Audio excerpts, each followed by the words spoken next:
ချို့ကကိုယ်အတွက်ကိုကြိုးစားတယ်တချို့ကအများအတွက်ပိုလေးထားတယ်တချို့ကအားငယ်နေကြစေလူတော့လူတွေပဲတချို့ကအတ္တကိုရွှေချထားတယ်တချို့ကအများနဲ့တူဝေမျှကြတယ်တချို့မှမှန်ငိုပြစ်ပဲလူတော့လူတွေပဲနေလာခဲ့တဲ့ပုံစံခွဲရဲ့အကျိုးဖြစ်တွေပဲအားလုံးတော့ပဲတူလိမ့်မလဲ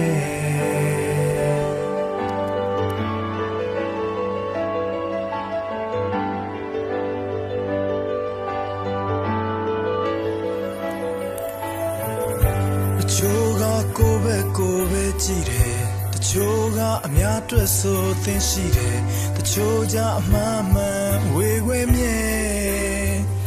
လူတော့လူတွေပဲတချို့ကအုံနောက်ကိုသုံးချတယ်တချို့ကနှလုံးသားလို့တန်ဖိုးထားတယ်တချို့ကြအရာရာမချေမရဲနဲ့လူတော့လူတွေပဲရှင်သန်ကြစေပုံစံခွဲတဲ့